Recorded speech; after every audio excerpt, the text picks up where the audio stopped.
আজকে আমি এই যে খুব গরম পড়ছে তাই মুরগির মাংসের পাতলা ঝোল করে দেখাবো। মুরগির মাংসের আসসালামু আলাইকুম, আশা করি সবাই ভালো আছেন। আলহামদুলিল্লাহ আমরাও ভালো আছি। চলে আসলাম রান্নাঘরে। এই যে আজকে আমি নিয়েছি এই যে এখানে মুরগির মাংস, করল্লা কেটে নিয়েছি, আর এই যে ভেন্ডিও কেটে নিয়েছি। ভেন্ডি দিয়ে ডাল দিয়ে রান্না করব। আর এখানে কড়াইতে আমি তেল দিয়া যে গরম মশলা, তেজপাতা আর কোচানো পেঁয়াজ দিয়ে দিচ্ছি। এখন হালকা একটু ভাজা ভাজা হলে তারপর আমি যে দিয়ে দিব যে আদা রসুন বাটা, 2 চা চামচ আদা রসুন বাটা দিয়ে হালকা একটু ভেজে নিব, কারণ তাহলে আদা রসুনের কাঁচা গন্ধটা চলে যাবে। দিয়ে দেব আমি যে লবণ। এখন একটু হালকা করে একটু পানি দিয়ে দিলাম, তারপর একটু নেড়ে চেড়ে নিব। তারপর দিয়ে দিব ধনিয়ার গুঁড়া, তারপরে হলুদের গুঁড়া, তারপর দেব মরিচের গুঁড়া, তারপর একটু কষিয়ে নিব। সুন্দর করে মশলাটা একটু কষিয়ে নিব, যেই পর্যন্ত তেল না উঠে আসে পর্যন্ত আমি মশলাটা সুন্দর করে আমি যে কষাই নিব। এখন কষানো শেষ। এখন আমি এই যে দিয়ে দিব সুন্দর করে কেটে ধুয়ে রাখা যে মুরগির মাংস।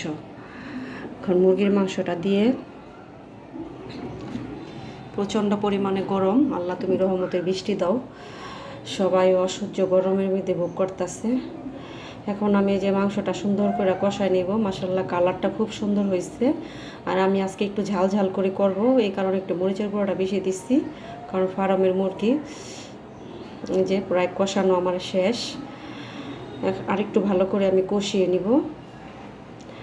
এই তো এখন আমি এই যে মোটামুটি কষানো শেষ। আর এখানে আরেক চুলায় আমি বসাই দিছি করলা ভাজি। অল্প পরিমাণ আমি একটু করলা ভাজি করব, কারণ করলা ভাজি আমার ছেলেমেয়েরা খায় না, শুধু আমার জন্য, এই কারণে আমি অল্প নিয়েছি। গরমের দিন অবশ্য করলা ভাজিটা ভালোই লাগে। আর এই যে মুরগির মাংসটা কষানো শেষ। আর এখন আমি এই যে দিয়ে দিব আলু, দেশি ছোট ছোট আলু দিছি। এই আলুগুলো খুব ভালো লাগে খেতে। এই যে করলা ভাজিটা প্রায় হয়ে গেছে।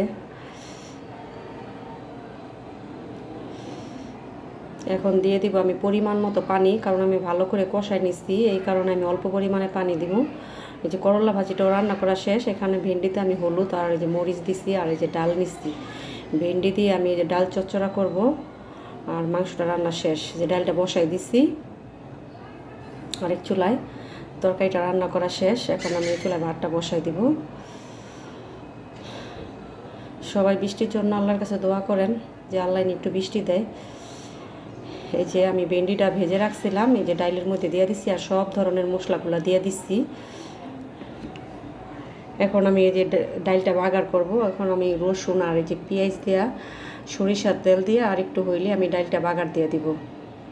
আশা করি আমার ভিডিওটা সবাই দেখবেন, আর দেখলে যদি ভালো লাগে লাইক কমেন্ট করেন, আর ফলো দিয়ে পাশে থাকেন। এই যে আমার ডালটা বাগার হচ্ছে, এখন আমি বাগার দিয়ে দিব। সুন্দর করে আমি পেঁয়াজ কাঁচামরিচটা ভেজে নিচ্ছি। আর দেখবেন, অবশ্যই দেখবেন। আপনারা লাইক কমেন্ট করলে ভিডিও বানাতে উৎসাহিত লাগে, যে আরও সুন্দর সুন্দর ভিডিও বানাই। যদি কোনো ভুল ত্রুটি হয় তাহলে ক্ষমার দৃষ্টিতে দেখবেন। অনেক কিছু আমি পারি না, আর আমি কারো শেখানোর জন্য কিছু করি না। আমি যা টুকিটাকি করি তাই দেখাই, বেশি কিছু দেখাই না। সবাই ভালো থাকবেন, সুস্থ থাকবেন, সাবধানে থাকবেন। আর বিশেষ করে যাদের ছোট ছোট বাচ্চা আছে সবাইকে সাবধানে রাখবেন, নিরাপদে রাখবেন। আল্লাহ হাফেজ। দেখা হবে অন্য কোনো ভিডিওতে।